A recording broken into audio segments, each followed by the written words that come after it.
الحمد لله نحمده ونستعينه ونستغفره ونؤمن به ونتوكل عليه ونعوذ بالله من شرور أنفسنا ومن سيئات أعمالنا من يهده الله فلا مضل له ومن يضلله فلا هادي له ونشهد أن لا إله إلا الله وحده لا شريك له ونشهد أن سيدنا مولانا محمدا عبده ورسوله.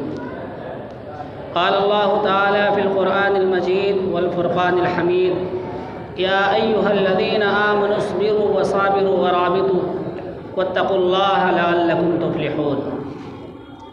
محترم بزرگوں اور دوستوں، اللہ تبارک و تعالیٰ نے ہمیں اور آپ کو جو ایمان دیا ہے، یہ ایمان بہت بڑی چیز ہے. اللہ تبارک و تعالیٰ نے اس کے اندر جہاں نماز اور روزے کا حکم دیا ہے، اسی طرح جہاں اللہ تبارک و تعالیٰ نے اور بہت سارے فرائض اور واجبات کا حکم دیا ہے، وہیں اللہ تبارک و تعالیٰ نے مسلمانوں کو یہ بھی حکم دیا ہے کہ وہ اپنے آپ کو پہچانیں. اور اللہ تعالیٰ نے یہ بھی بیان فرمایا کہ ایمان کسے کہا جاتا ہے، اس کو بھی اللہ تبارک و تعالیٰ نے بیان فرمایا. ابھی میں نے جو آپ کے سامنے قرآن کریم کی آیت پڑھی ہے، یا ایھا الذین آمنوا اصبروا وصابروا ورابطوا، کہ اے ایمان والو تم صبر کرو. کیا کرو؟ صبر کرو. صبر کس کا نام ہے؟ اللہ پاک نے بیان فرمایا. ہم اور آپ صبر کا ایک مطلب سمجھتے ہیں کہ اگر ہمارے بیٹے کا انتقال ہو جائے، یا ہماری ماں کا انتقال ہو جائے، یا ہمارے باپ کا انتقال ہو جائے، تو اس پہ ہم روئے دھوئے نہ صبر کر لے جائیں. یا اور کوئی مصیبت آ جائے تو اس پہ ہم صبر کر لیں، اس کا نام صبر ہے. حالانکہ ایسا نہیں ہے. یہ صبر عربی زبان کا لفظ ہے. کون سا لفظ ہے؟ صبر کیا ہے؟ عربی زبان کا لفظ ہے. اس کا معنی عربی کے اندر بہت وسیع ہے. اللہ تبارک و تعالیٰ نے بیان فرمایا صبر کے معنی ہے جم جانا. کیا معنی ہے؟ صبر کے معنی جم جانا. یا ایھا الذین آمنوا اصبروا، اے ایمان والو تم خود بھی صبر کرو، وصابروا، اور دوسروں کو صبر کی تلقین دو، ورابطوا، اور جم جاؤ. کیا اس کا مطلب ہوا؟ جم جاؤ یعنی اپنے اندر بھی صبر ہونا چاہیے اور دوسروں کو صبر کی تلقین بھی کرنی چاہیے، اور تیسری چیز اس پہ جم جانا چاہیے. جیسے مثال کے طور پر آپ یہ نہ دیکھیں کہ کیا حالات آ رہے ہیں مسلمانوں کے ساتھ، یا کیا حالات آ رہے ہیں دنیا کے اندر، کیا حالات آ رہے ہیں ہمارے ملک کے اندر. یہ ہمیں نہیں دیکھنا ہے، بلکہ اللہ نے جو ہمیں سکھلایا ہے اس پہ ہمیں عمل کرنا ہے. اللہ پاک نے ہمیں کیا سکھلایا کہ جب کوئی حالات آئے مسلمانوں کے اوپر، چاہے ملک کے لائن سے ہو، اور چاہے حکومت کے لائن سے ہو، اور چاہے دینداری کے لائن سے ہو، چاہے جس اعتبار سے ہو، اس میں مسلمانوں کو صبر کرنا چاہیے. اور صبر کا جو مفہوم ہم دنیا کے اعتبار سے سمجھ رہے ہیں، اس اعتبار سے نہیں، بلکہ جو اللہ نے اپنے قرآن کی زبان میں ہمیں سمجھایا ہے، اس اعتبار سے ہمیں صبر کرنا ہے. یعنی کسی چیز پر ہمیں جم جانا ہے.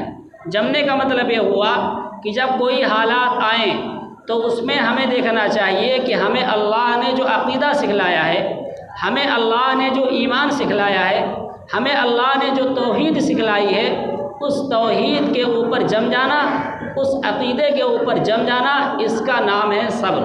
اس کا کیا نام ہے؟ صبر. یعنی عقیدے کے اوپر بھی جمع رہنا اور اپنے توحید کے اوپر بھی جمع رہنا، اس کا نام کیا ہے میرے بھائیو؟ صبر ہے. اگر مسلمان حالات میں پڑ جائے گا اور حالات کا مقابلہ حالات سے کرنے لگے گا تو پھر وہ شخص کامیاب نہیں ہو سکتا ہے. امت مسلمہ آج جیسے نماز روزہ نہیں کر رہی ہے، ایسے مسلمانوں کو کیسے رہنا چاہیے اور اسلام کا کیا مفہوم ہے، اس کو بھی مسلمان نہیں سمجھ رہا ہے. حالانکہ حالات کس کے اوپر نہیں آتے ہیں، حالات سارے لوگوں کے اوپر آتے ہیں. انبیاء نے جب دعوت کا کام شروع کیا اور لوگوں کے پاس گئے تو ان کے اوپر بھی حالات آئے. وقال الذین کفروا لرسلهم لنخرجنکم من ارضنا او لتعودن فی ملتنا. کیونکہ کفار نے کیا کہا تھا اپنے رسولوں سے کہ یا تو تم ہمارے دین میں داخل ہو جاؤ یا ہم تم کو اپنے ملک سے اور زمین سے نکال دیں گے. کیا کہا؟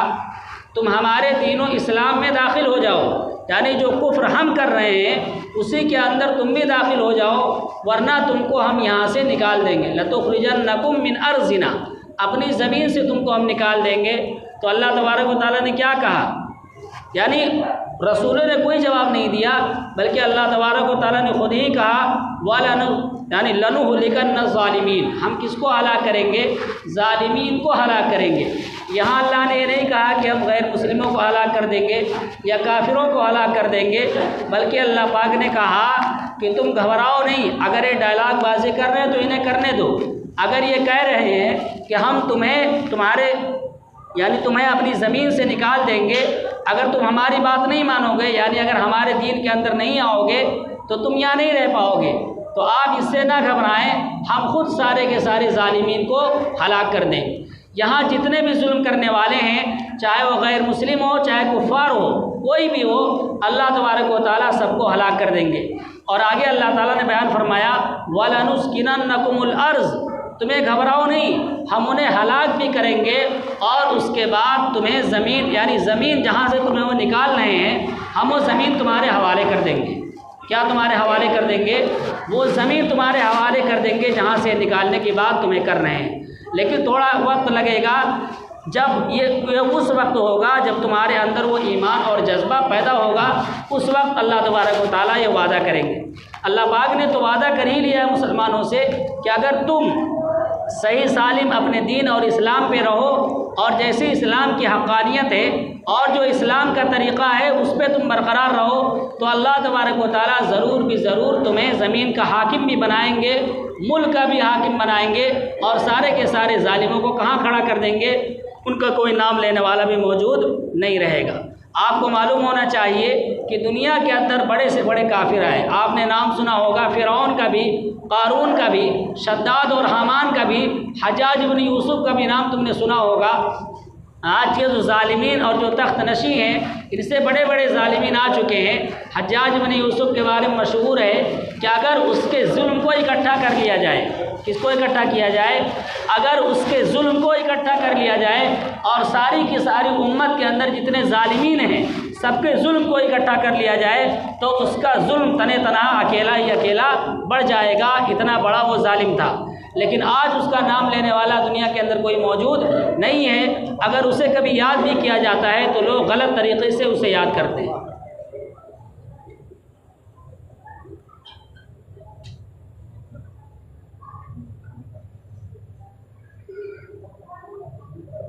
بات توجہ سے سنا کریں، ادھر ادھر نہ کھڑے ہو زیادہ۔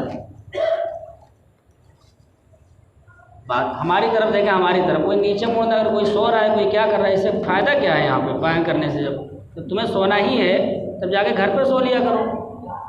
بات جو ہم کہیں پوری کی پوری بات سنیں۔ تو ہم یہ کہہ رہے تھے کہ دنیا کے اندر بڑے سے بڑے ظالم بھی آئے ہیں، لیکن آج ان کا نام لینے والا کوئی موجود نہیں ہے۔ اللہ تبارک و تعالیٰ نے فرعون کو بھی مٹا دیا اور اس کی فرعونیت کو بھی مٹا دیا، کیونکہ جو اللہ حضرت موسیٰ علیہ السلام کے زمانے میں موجود تھا، جو اللہ کے محبوب صلی اللہ علیہ وسلم کے زمانے میں موجود تھا، وہی خدا آج بھی موجود ہے۔ وہی خدا آج سارے کے سارے لوگوں کو مٹانے کے اوپر قادر ہے، لیکن وہ ہمارے اندر ایمان ہونا چاہیے۔ اللہ کا وعدہ اس وقت ہوگا جب ہمارے اندر ایمان اور اسلام ہوگا۔ اللہ پاک نے تو کھول کر بیان فرمایا لا تقنطوا من رحمت اللہ، تم اللہ کی رحمت سے کبھی بھی مایوس نہ ہو۔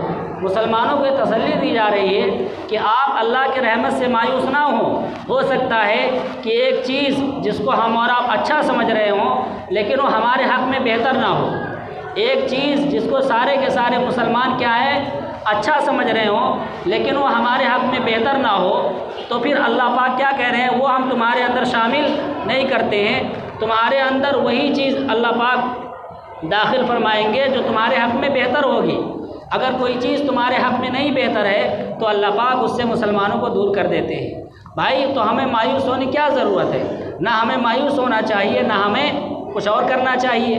بس ایک ہی راستہ بچا ہے کہ ہم اور آپ اللہ والے بن جائیں، اللہ کے طریقے کے مطابق عمل کرنے لگیں، کیونکہ پورا کا پورا قرآن کریم موجود ہے۔ اللہ پاک نے اس میں طرح طرح کے واقعات بیان فرمائے ہیں۔ ایک میں واقعہ آپ کو بیان سورہ بروج اللہ پاک نے اس میں بیان فرمایا قتل اصحاب الاخدود، قتل اصحاب الاخدود،